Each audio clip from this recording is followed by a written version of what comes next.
Rob Smith here, and welcome to episode 2 of Fighter Diaries, the series where I interview your favourite fighters, coaches, promoters. It could be anyone involved in MMA. I'm here today at SBD Shelf Shields. I'm joined with Lexi Rook. She's prepared to make her debut on Cage Race. Lexi, how are we doing? Yeah, good, thank you. So with this series, Lexi, it's telling the fighter's story from the beginning to the modern day. So we'll start off with where did you grow up? Hastings. Hastings, okay. Yeah, southeast. And so what was your childhood like growing up in Hastings? It was sound. I don't really remember a lot of it, to be honest. Grew up in Hastings, moved to a little village called Battle when we went to secondary school, and then moved to a little seaside town called Eastbourne. And then I've ventured further and further up north ever since. And so were you always like a sporty kid? Were you always involved in sports? Yeah, I never actually did any combat sports as a kid, but I was... I was in dance school performing arts school from the age of like 4. I think I got put into ballet school from like 4 or 5. So I danced most of my childhood, and then did some tennis. I was always sporty at school as well. Yeah, did loads of stuff. And so who were some of your biggest role models when you were growing up? Role models. To be fair, I didn't really have any sporty role models. At all, really. I mean, I'd probably just say like my family, like my mum. Yeah. My mum's probably my biggest role model. My little sister, even though she's my little sister, she's actually a professional golfer now. Wow. So she started that when she was younger. So yeah, I think I'd say my family's probably my main role models. So it's safe to say that sport runs in the family sort of thing? Kind of. Not. Yeah. I mean, like, I think my mum and dad, I don't know if they were sporty when they were younger. I don't actually know. My brother was like a little bit sporty growing up, but I think my sister just like took to golf quite young. I think she was about 11 or 12 when she started. So yeah, I don't actually know if my parents were sporty or not. I should probably find out. And how did you first get introduced to combat sports and mixed martial arts? So I think I was about 21 maybe. I was on a typical 21-year-old's pathway in a small town, not up to anything too good. And I literally just went to a boxing gym just to get fit, really. One of my friends was like, "Oh, come with me to this session and it'll be fun." And it wasn't fun, it was horrific. I literally couldn't even do the warm-up, I was so unfit. So I started that. I hit the pads straight away in that session. I think they were doing like rotations where you do like a circuit, then you'd go in the ring for a little bit, hit pads with the coach there. And when I hit pads, I was like, oh my God, this is so good, like it's so fun. And I was quite good at it as well, which I hadn't really like found any kind of sport that I actually thought, oh, like, I'm all right at this. So I just carried on going, and then I ended up going to kickboxing as well. And then it just really went from there. It started as a fitness thing and then just built from there. And you mentioned that how you're classic 21-year-old, you get them to no good here, there, and everywhere. Do you ever think about how your life would have been if you hadn't gone to that boxing gym that one day? Oh mate, I'd probably be dead. I'm not even joking. I was a good kid, and everyone's got their regrets, haven't they? But I think I was on a pathway that could have gone very, very badly if I hadn't. Like I said, if I didn't have the support of my family, I've got a very, very good family unit. If I didn't have their support and start the sport when I did, I think, because when I started it, I didn't start it as a sport, and I didn't go into it like, oh, I want to be UFC champion, like most people say and do. Like, I just did it to get fit, and one thing led to another, luckily. It got me off that pathway, which I'm really glad I did it now, because I honestly don't know. I actually don't know where I would be, or even if I will be here. So it is mad how it changes the route of your life. And so you mentioned how you started out in the boxing gym. How did you make the transition into MMA? So I actually had a white-collar MMA charity fight. Okay. As a bit of a laugh, to be honest, because I'd had like 5 kickboxing fights, amateur. And I remember seeing I think we used to do like a fighter's circuit class on an evening at the gym, and there was jiu-jitsu on at the same time in the gi. And I remember just looking at it and thinking, I'm never doing that. Like, what is that? Like, because to me, I didn't know what jiu-jitsu was at the time. And obviously I was in a really small town. Like, it wasn't a big thing then. Like, MMA wasn't a big thing. And then I went and watched a few of our teammates like have fights and stuff, and I was like, oh, I really want to do that. Like that looks really good. And so the coach that I was with at the time said, oh, like, why don't you just try this white collar one? You get like 8 weeks free training, see if you like it. It's for charity, have a laugh, whatever. So I did it, and then literally from then I was like, oh, I want to actually do it. Like, this is really cool. So was that white collar fight that sort of defined the moment for you at the start, thinking like, okay, I actually want to kind of pursue this? Yeah, I mean, I didn't actually expect that I would ever like turn professional and do it full time. The more I got into the sport, the more that was the route that I realised I wanted to go down. But initially, I'd done that MMA one as a bit of a laugh, and just to kind of like, just as a bit of a challenge for myself. And then after that, I was like, actually, this is good. I enjoyed like the other disciplines that went with it, like, because obviously I'd just done striking before. So yeah, just went from there really. And so what do you remember about your first non-white collar amateur fight? It was a bit weird. It was in a ring. It's actually not, I don't think it even got recorded as an amateur fight. I don't know why. It was on Shock and Awe. Oh yeah, no, Shock and Awe, yeah. Portsmouth, is it? Oh, that's like, bottom end, yeah, right down yeah, the bottom. Yeah. It was then, and we wore like I don't know if it wasn't classed as amateur because it was like a proper fight, because we had like those foam shinnies on and stuff.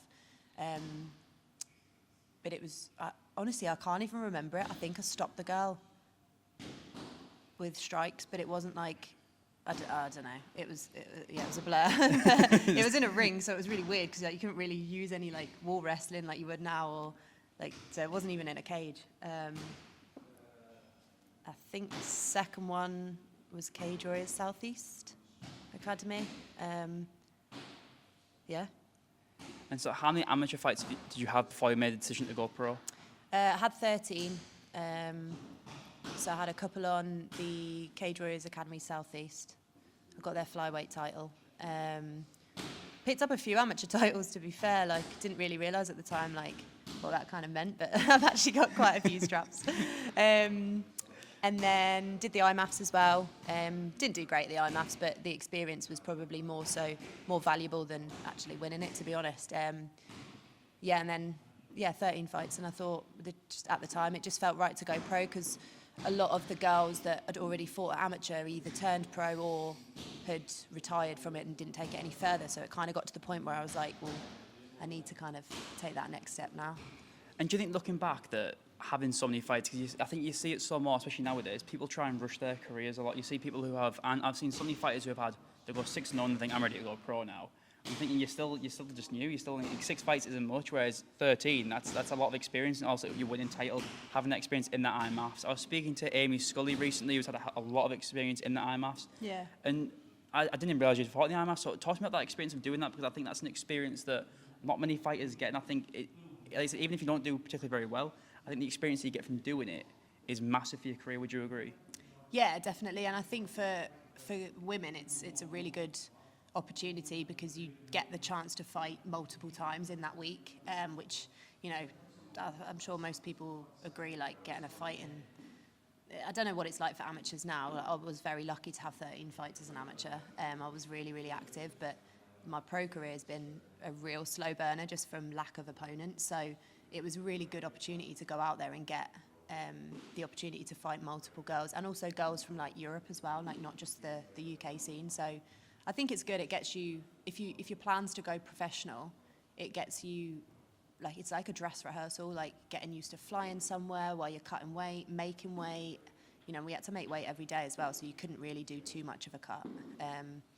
The pressure of being in a big stadium, there was like 3 or 4 cages on at the same time, so it was all a bit mental, and like obviously being a part of like the team with the other girls and that, it was really good. It was a good experience, and I think it does set you up good if you want to go pro in future. And when you made the decision to go pro, was there any change in your mindset, thinking like, okay, I've had an amateur career now, but this is like, I'm professional now, was there any change in your mindset? Not really. I think I just carried on how I was before, because the only thing that really changed was the rule set, the fact you're in small gloves and you can elbow a knee to the head, and you get paid. I mean, you don't get paid a great deal. I'm still waiting for my big payout. But I think in terms of like training and mentality, like that's always there. It should be there as an amateur, just as the same as it is as a pro. Like, and even as a pro now, I still feel like I still have that amateur mindset where I'm like, I'm still learning and developing. Like you don't conquer it. Do you know what I mean? You keep learning every day on the mat. So, yeah. And my next question was going to be, what are some of the early challenges you faced when you went pro? But you kind of mentioned there how it's been a bit of a slow burn. You've had a lack of opponents. So how frustrating has that been, not being able to be as active? Because you mentioned how you want to stay very active as an amateur. Has it been quite frustrating not to be as active as a pro? Yeah, it has been frustrating because I mean I turned pro and I actually had my last amateur fight September 2021. So nearly 4 years ago. Yeah, I think it's easy to say like, oh, shoulda, woulda, coulda, but it would have been nice to have more fights, and definitely like I had a lot of fights lined up on good promotions and good matches as well that would have been really great experience and really great to have those matches, but they just fell through, so it was annoying. But that being said, in those time periods where I haven't, those matches have fell through and I've not, I've gone without a fight, I've then had like months to level up and develop. So and a lot of the time I needed that time to develop as well. As an amateur, I was like constantly fighting, which was great, but there wasn't a lot of like development time in between fights. So I feel like the not having as many fights like forced me to have that development time, which has been really beneficial. And so now you have got a fight signed. Fighting in Cage Warriors, probably the biggest promotion in the UK, I would say. So probably maybe one of the biggest in Europe. Yeah. And so how excited are you making your Cage Warriors debut? Oh, I'm really excited. I think obviously to fight on a promotion like Cage Warriors is amazing. Like everyone wants that. Like no matter what people say, like you want to fight on the best, don't you? So obviously it's a good route to the UFC. So it's a promotion that I'm really grateful and like excited to be on. It's also in Newcastle, which is really good because I've not really fought on home turf properly ever as a pro, so it'll be nice to have like the support of everyone around me and like feel that when I'm walking out as well, because like I said, I've not really had that before. As I say, I'm assuming you've been to shows in Newcastle before, but I think I was speaking with Charles Joyner last week, and he was saying how in the Northeast there's no crowd like it. And so, what do you think you're feeling that moment when the crowd is going crazy for you in that moment? I hope they're going crazy for me. I'm like, who's this girl? I don't even know her. No, I think it will be really nice. I think it'll be special. Like it'll be probably a night, like a walkout that I'll remember. I hope so, anyway. Like it's weird because when I fought abroad a lot, which has been really cool. But like you do walk out and like you get the occasional cheer or woo, like whatever, because like people are there to watch the fights. But like if you're fighting a Dutch girl and you're in, Amsterdam, you ain't getting cheered on. Like you're walking out and you're thinking, I know everyone's cheering for me back home, but it's just a different vibe. So like I feel like it would be really nice to feel that reception and like and enjoy it as well, because like it's something that like you should enjoy. And when we were speaking off camera, you kind of mentioned how your pro career has been a bit different in the sense that you've not had many fights in the UK, if any, when you've gone pro. So tell me about the experiences of fighting abroad in places like Canada and Amsterdam. Oh, it was amazing. Like I've fought twice in Canada now, in Calgary, and twice in Amsterdam actually. The experience is amazing. Like obviously I'm really grateful for being able to like go to these places. I probably never would have gone to Canada otherwise.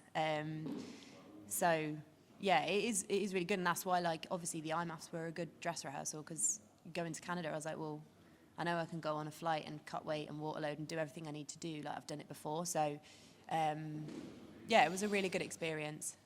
Kind of scary. The first time I went to Canada was a bit mad because it was my pro debut. So you obviously got the added pressure of the fact that it's your first pro fight, so you feel like it's your first fight all over again. I actually flew out there. My coach flew out there like a few days later. So I flew out, I say on my own. I met a couple of girls that were flying from London from Britain Top Team. They were going out as well. So I met up with them and technically I flew out with them because we were on the same flight. But that was probably one of the scariest things I've ever had to do, because I was like sitting on this plane, like weight cutting, water loading, thinking, oh my God, like what am I doing? Like why am I doing this? And I hate flying as well. I absolutely hate flying. But yeah, the whole week there was amazing, and I did it again last year in March. Unfortunately, I lost both of those fights, but the week was amazing. The experience was sick. So.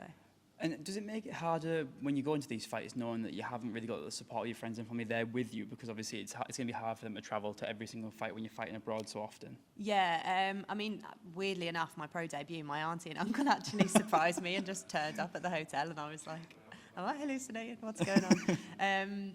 But yeah, it is hard. Like, I think with the Canadian ones, it was even harder because I did lose. And, like, it's like 3 a.m. over here. And, like, I remember, like, calling my mum on the first one. And it was just, like, you lose, like, whatever, you get over it. But, like, it was just a really emotional roller coaster of a week.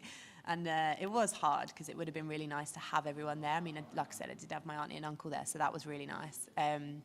And actually, one of the fights in Amsterdam, like, my mum and dad did come over, because obviously Amsterdam's not too difficult to get to, but I feel like it will make a massive difference, like, having people there. Like, I did fight once in Preston in the UK, on UKFC, and, like, I did have a crowd there, like, and even that felt like really nice to just have a small crowd, so God knows what it'll feel like in Newcastle. It's going to be carnage, I can't wait. And so how do you handle the mental side of the sport with pressure, nerves and setbacks? Do you want my honest opinion? Yeah, go for it. I don't think I handle it, to be honest. I don't think anyone does. Anyone who sits on camera and goes, oh yeah, I thrive under pressure. I thrive in a fight under pressure because I like to fight in that moment. But, like, you know, I'm my own worst nightmare. I put so much pressure on myself. I don't need external pressure. Like, I provide that pressure enough for myself. But you do handle it, obviously. Like, you can't be in this sport if you can't handle it. If you crush under pressure, like, it's maybe not the sport for you, but you just have to crack on. I think I've always had that mentality, like, with everything in life. Like, shit hits the fan, you find a way and you crack on. Like, it does, yeah, like, I do have a lot of breakdowns. I do cry a lot. I do wonder why I'm doing this sometimes, but majority of the time it's a positive. It's a positive thing that I have, so yeah. And so what has been the biggest challenge of your career so far, and what did you learn from it? Biggest challenge, probably move it. Like, I've moved around a lot. I mean, I started in Hastings and I've trained in London, Birmingham, Manchester, Liverpool, and finally settled here. So moving around has probably been one of the biggest challenges, because although it's a blessing in the sense that I've been able to learn so much from, like, loads of different coaches and teams, and I've had some amazing experiences, memories, whatever, it's like I've always struggled to find like a home in terms of a gym and a team and a coach and stuff like that. So that's probably been one of my biggest challenges, is actually finding somewhere that I can really settle into and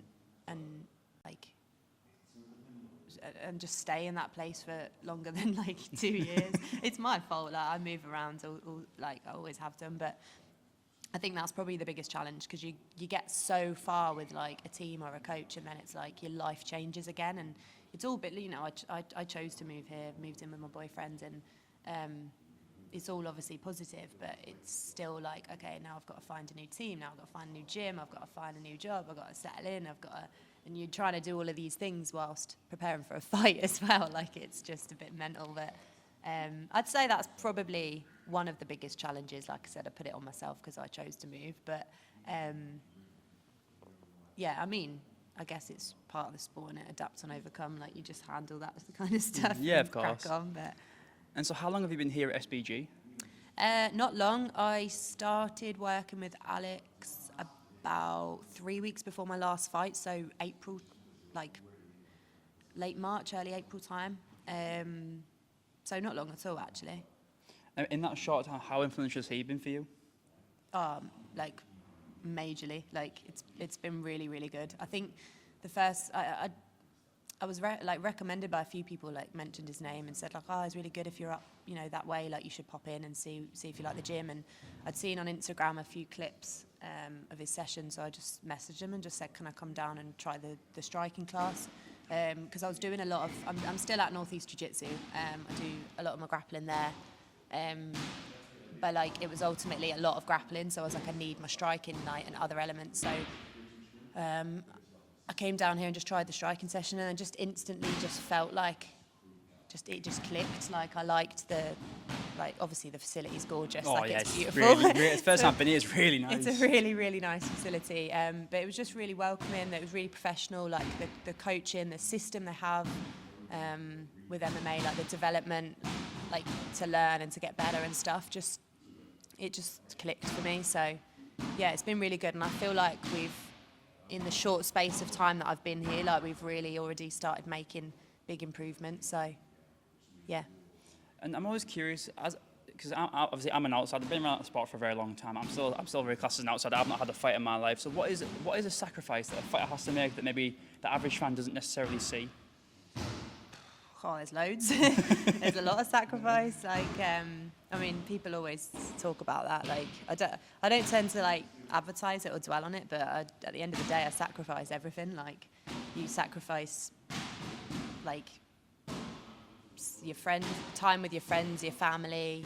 I've missed out on loads of events, like important lifestone kind of events with family and stuff, and like obviously just time with like my partner. Like he trains jiu-jitsu as well, so he like brings me to training and he'll train, and but you know we often like we do get quality time together obviously, but like it, you know, I know I'm very aware that like I'm constantly in the gym, I'm constantly training, and when I'm in fight camp, it's like that's all that matters to me right now. Like that's priority, and it is hard on like the people that you love, and you know you do have to sacrifice stuff like that. And I don't sleep a lot because I also work a full-time job, so it's just like there's a lot to it that people don't see. I mean, a lot of people talk about like, oh, you can't eat nice food. Like if you've got a good nutritionist, like you can still eat nice food. Yeah.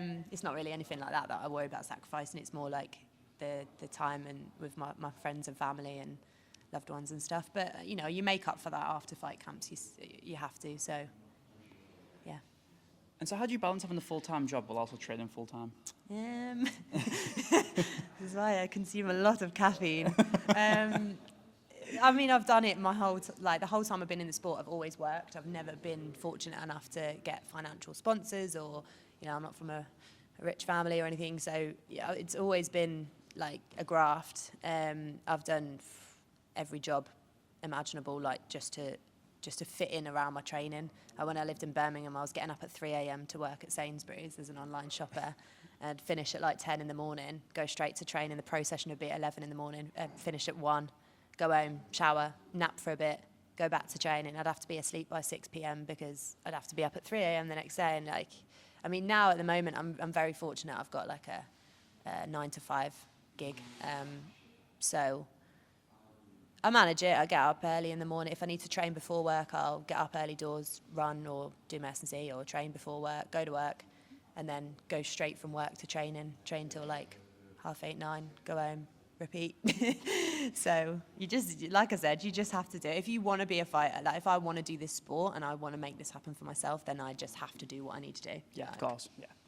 And I want to kind of change the topic a little bit in the sense that women's MMA is still on the come up, I believe, and because MMA as a sport is still very young. It's not been around for, you know, God knows how long compared to like boxing and other combat sports. Yeah. And so do you believe there's enough support for women's MMA at the moment? Probably could be a bit better, but I think there's a lot of, especially within the women's jiu-jitsu scene at the minute, there's a lot of like talk and dispute about, you know, equality and everything like that. And I personally have always had like good support. I've never really experienced like any of the problems that a lot of women do come out and talk about. I've experienced a lot of shit, especially from men in the sport.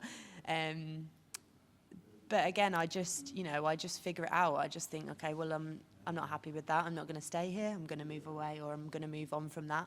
That doesn't serve me. I'll go find what I need somewhere else. Like, and because it's hard. It is a male-dominated sport, but I'm choosing to be in a male-dominated sport. Yeah.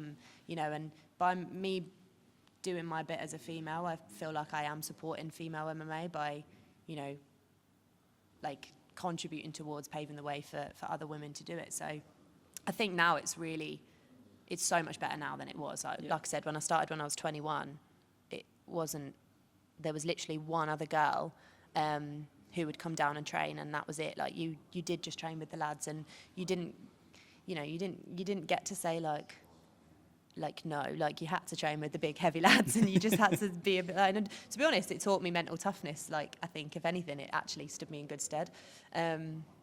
So I think it can always be better, like the support for it, but I think it's a lot better than it was now. And I think as long as everyone keeps keeps pushing for it and keeps trying to support it, it'll grow.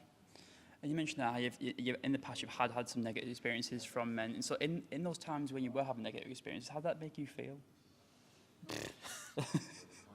It's contradicting because, like I said, I put myself in this situation. You know, I chose a sport that is brutal if you're a woman. Like, you know, we're not natural.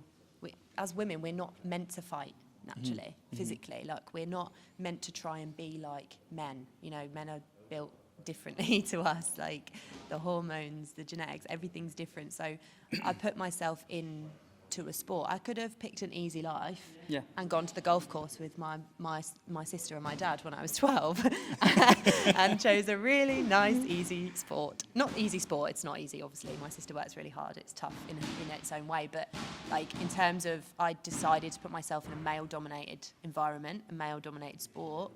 And I think I kind of like that, though, because I'm like, well, like, I'm still here and I'm still doing it and I'm doing well. And, you know, it's